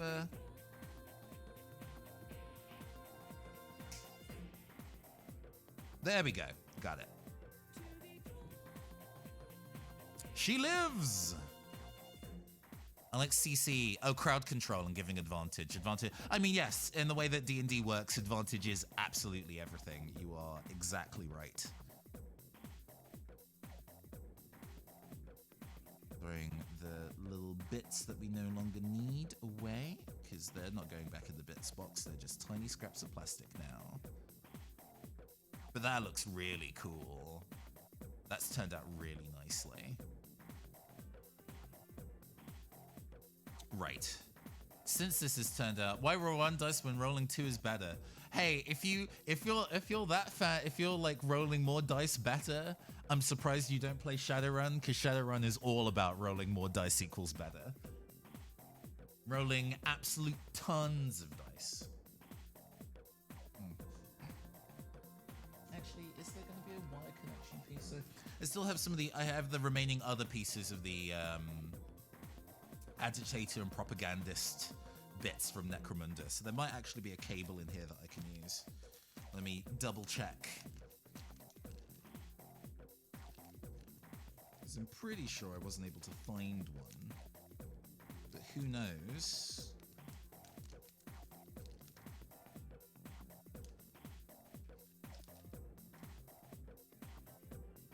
No, I see. The back of this mini is sculpted where the cables are supposed to connect. So it's not a dedicated cable piece. I need to just make one. Yeah, no, Shadowrun is D6, you're right. You are indeed right. Sure. The idea of rolling a bucket of D10s is pretty wild. Mostly because I don't think many people own that many D10s. They definitely have a lot of D6s though. Yeah. I cut my teeth on Shadowrun actually. Not my first tabletop RPG ever. The GURPS would be the thing that has that honor or dishonor. I don't like GURPS very much. I'm glad that I played something so unusual as my first tabletop RPG, because if Dungeons and Dragons was my first tabletop RPG, which would have been at the time 3.5 ed or maybe even 3rd ed, I think I would be on a very different course in my life, right? I would be a very different type of gamer to the person I am now. So I'm glad I played something weird and cyberpunk weird, right? Yeah, okay. So the bit that we haven't done yet is the way that this cable doesn't really connect to anything. And we could get away with that, right? Isle of Dread, not familiar with X1, or do you mean like 1st edition D&D? No, X1 is a new thing to me. Isle of Dread. I mean, it sounds cool. Oh, it's a module. Right. I see. Because I think it would be neat if I could get this cable to like sit in the backpack of wires here and then connect up to the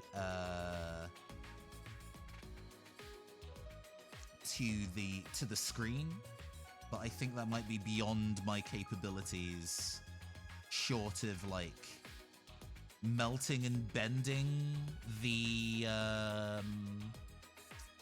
piece, and I don't really know how to do that like well. The other option is to literally get, you know, real wire, curve that with pliers, and get it to connect up. That is also a possible option. I've not tried that before either, and I wouldn't really know how to do it well, but it is an option. Yeah. Thinking.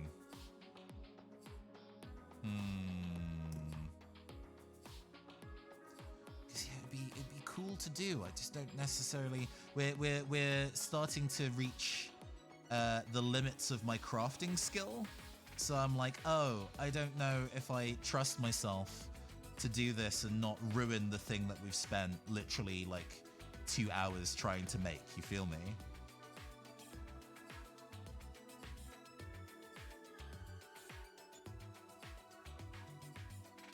Especially when I can say, hey, the thing that we've done, if you get real wire, it can make it go to different points. This is true. I unfortunately do not have any real wire. Like, the length of it is correct. The length of it is correct. It's just kind of getting it to twist properly.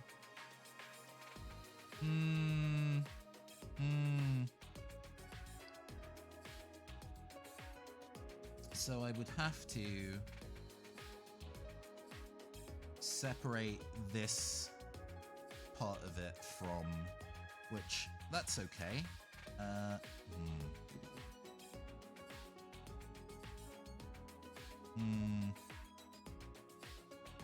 Have confidence. Have confidence. Okay. Doesn't everyone have a box of old Ethernet cables? I mean, there is probably an Ethernet cable that I can retrieve somewhere, but my crafting level of like tools on hand is not that high. Actually, what I want to do is go and actually complete the little ring that attaches there and then cut it away, because then they don't lose the piece. Because this is a reasonably cool piece.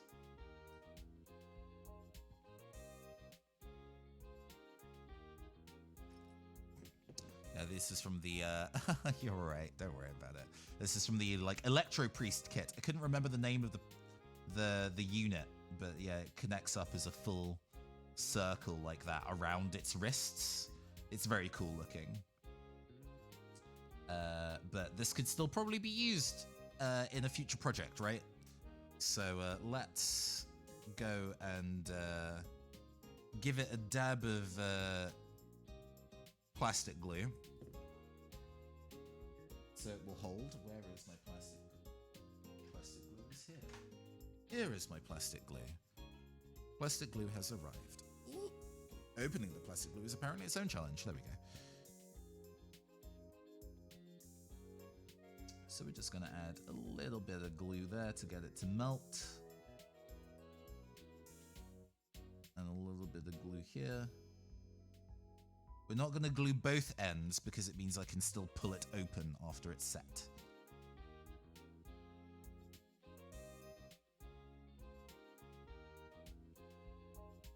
So getting that to set. The point where that holds, just push it again. Did I not put enough glue on it? I might not have done. I might have been too soft in my approach.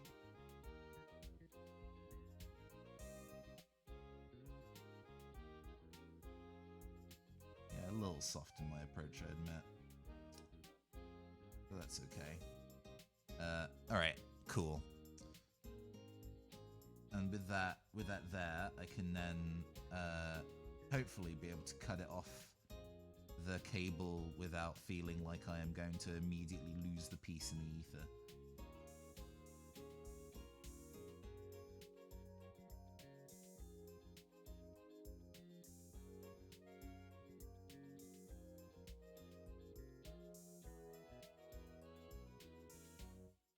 There we go. So that little ring can be used for a future crafting project. And I still have the end of this cable to be able to attach to the Mini, which is good. Because I can line that up so that sits there. Because that sits there really nice. That is almost exactly where it needs to be. But this part at the back here would need to change a little bit. What I might do... Oh, gosh. is see if we can cut it here and then twist this around. Yes. We're emboldened by how well all of this shit has gone. So I'm gonna not have it just completely disappear. Thank you.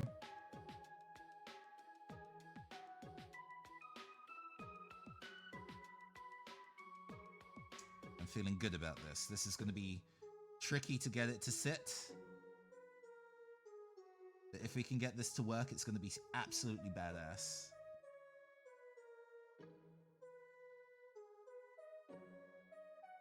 Like, if this was in real life, the length of the cable would get in the way of the wings moving. But, you know, we don't need to worry too much about the realism of the thing, right? We can get away with some stylism here. You'll allow me to come in with a supposed style. Something Darkest Dungeon crowd. I've not played Darkest Dungeon actually. Darkest Dungeon is a game that some of my friends are big fans of, but I've not personally played. It might also be a matter of me shaving away at the bottom of that to make this a little easier. That might also be the deal. That might also be the trick, the crack. Okay. We are going to.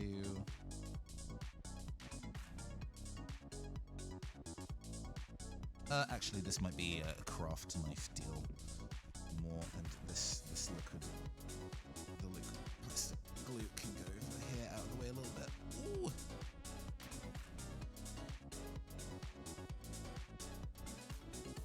Gosh, you ever work on a project and you get to the bit where you're just fussing?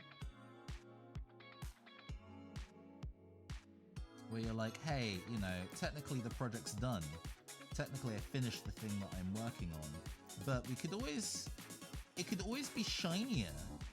I could always just fuss with it just this little bit more to get it to this other place. And we are firmly in additional fussing territory now, I think. I'm gonna need to use a file for this.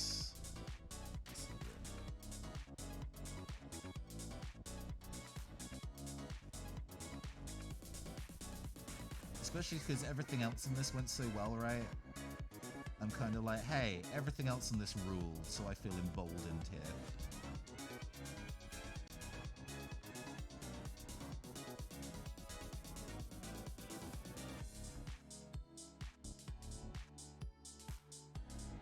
Okay.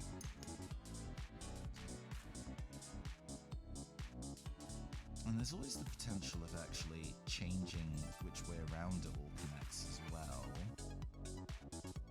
Could always be this end that sits here.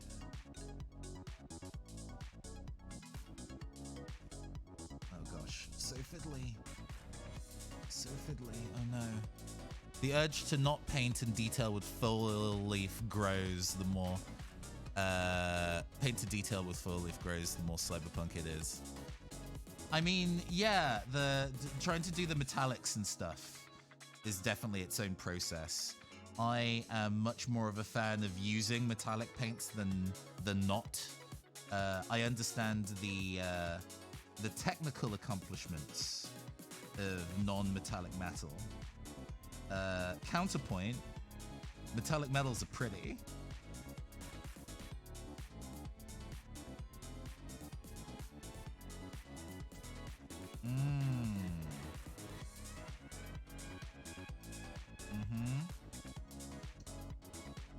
You kind of seeing what we got going on here? I can get it to connect directly up to the middle of the backpack this way if I slice it up a little higher. All right, that might have to be the play. That might have to be the play. I love metallic paints and I love duochrome. Duochrome paints are amazing. Hey, Take Two! Good afternoon. How are you doing, darling? What have you been up to? I hope you've been well. We have spent the last little bit making a cyberpunk angel of media. It would help if I would hold that in front of the camera. It's come out really nicely, but we are now doing the final bit of fussing and getting a backpack wire connecting up. And then once that's done, it's done. Just working on some stuff. Nice, nice. I'm glad you're doing okay. Surviving and thriving, as they say.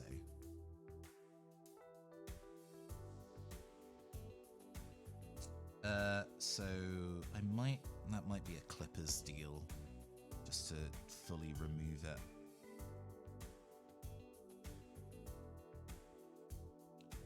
Is this something that we should have done before we attach the base? Yes. Do I regret my decisions? No. It being put to the base definitely makes it feel much more, you know, complete. Like there's something about attaching it to the base where you're like, okay, yes, we've made it. We worked really hard to get it to be a certain way, and the end result has been successful. You know, there's an achievement in actually getting it to connect to something. Actually, also, even if I don't paint this right away, just by getting it to connect to the base means that I can actually use it, right? Like, you have to jet. No worries. Thank you for hanging out with us, Callahan, and I'm glad you've been with us chatting. Have an excellent Sunday. Hopefully we'll see you soon. Catch you later. All right, cool. Where were we? We were dry fitting this cable. What? Immediately escaping me. Why must it run? Because we want it to sit there and in the back, and then come with a bit of an angle, a bit of drape to it. Meaning that we need to file down or just clip away the backside of this.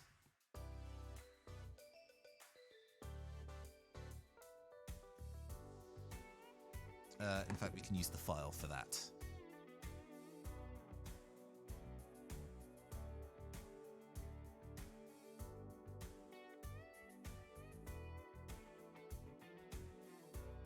We're just giving it a flat edge, making it easier to glue to the back as well. Because I guess there is a degree of wanting to try and glue both pieces at the same time, because trying to get the glue on it's going to be difficult otherwise. Yeah.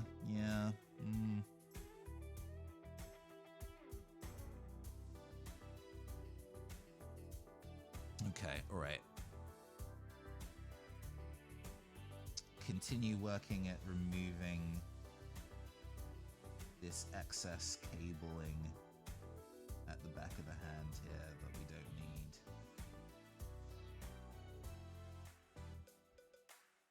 just slowly chipping away at it.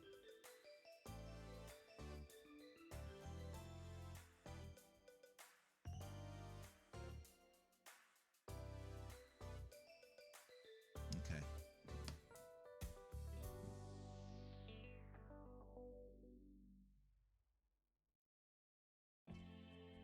To be honest, we could also stand to file down the back of this side as well. So let's do that too.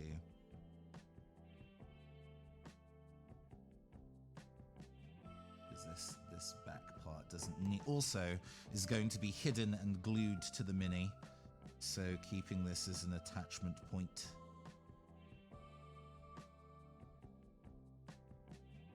There we go, that's looking sensible to be attached.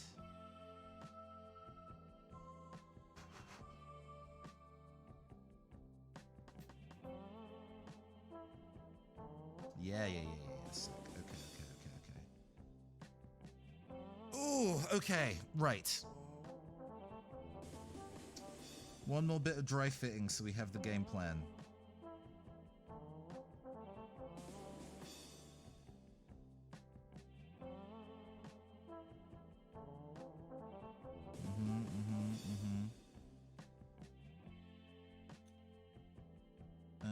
This bit here still has more.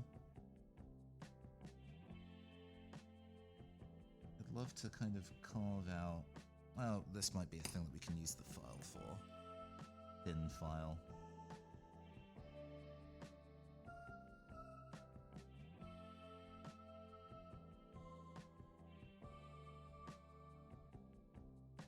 Just grinding that part away slowly.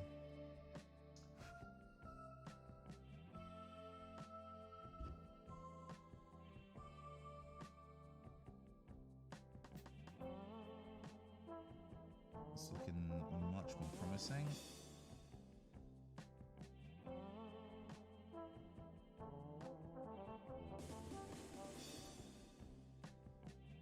Okay. One more attempt at dry fitting, and then I will be bold and put some glue on this mofo. Oh gosh, I might have to use tweezers or something to get it to go, but that looks good. That looks good. That sits in the correct place on both parts of the miniature. Which is what we want, what we like to see. Okay, alright, okay. How do I get this to feel... Oh gosh. Well,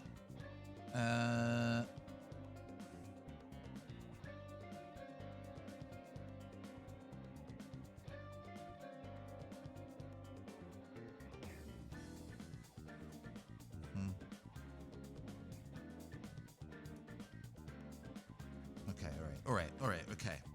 Enough fussing, time for gluing. I believe in tweezers. We do have tweezers. We'll be using that once we start to actually put the thing on.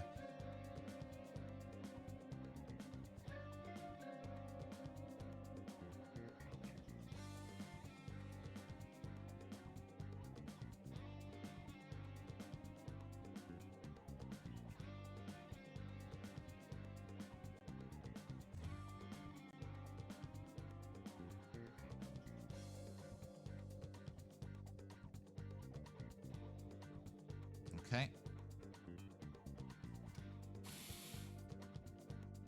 A drill and post insert. Yes! I think this is also one of the ones that's a little too narrow to drill. Oh gosh, immediately in the wrong way.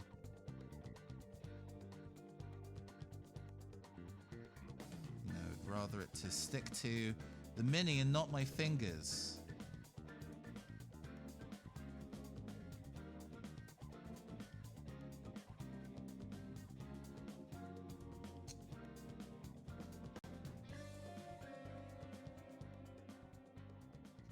to nudge it into the right place. Oh man, my finger's stuck. Okay, right, okay. Hey, actually, pretty good. Pretty good almost immediately. Ah, fuck. No, no, no, no, stay. Stay. You were so close. Tits. Ah.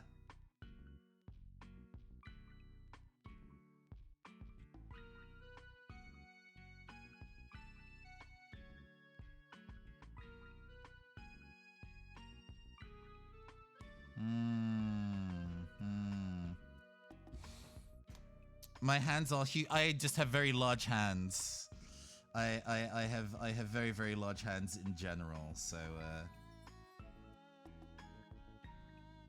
we gotta kind of like no, right,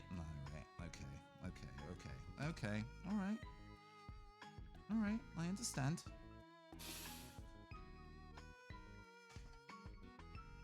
Next plan.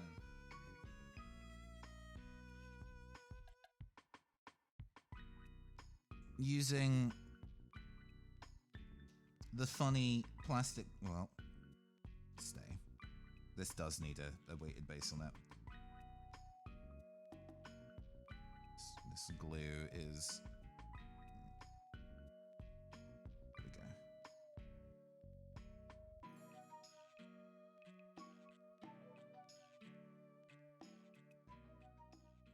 And some of this style of glue to attach very carefully to both the backpack, because if we can get this style of tacky glue to attach to the back, this does need a weight at the bottom really badly. It keeps falling over every time I place it down.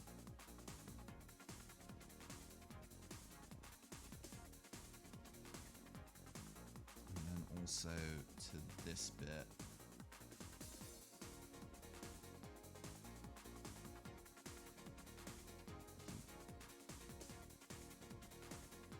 Go, perfect. And then we get our cabling.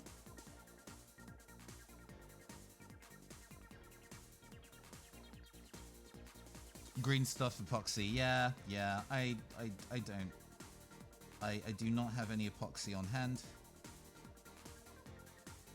So there is a degree of which that I'm like, if I can make the thing that I envision without having to use any green stuff, I'm happy.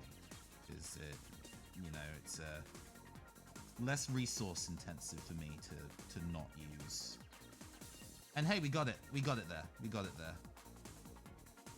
That is now actually attached where that's supposed to be, with the flat edges where it's supposed to be. Yep. Gonna let that motherfucker cure.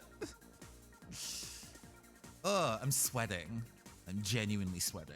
I hate this. Ah, we did it. Okay. Okay.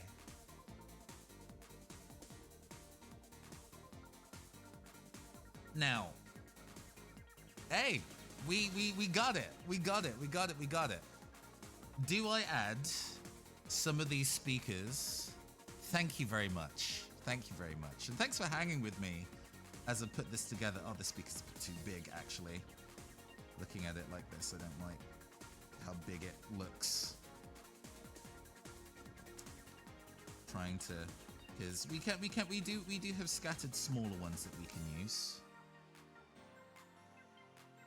Because the idea that it makes like she's making like speakers grow out of the ground and shit as she moves feels very cool. But maybe that kind of fussing with basing is a thing that we can do another time after she is fully cured. But I am very happy with that.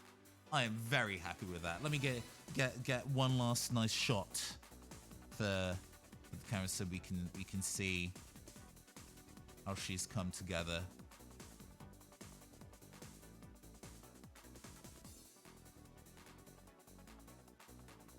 The cabling at the back. Yeah. Yeah. Hell yeah. Nice. Oh my gosh. And we did that. That didn't even take too long. I was expecting this to take the full 3 hours. And it didn't, which is nice. Always love it when the process of trying to make a thing ends up not being horrendously stressful. Ooh. Wow.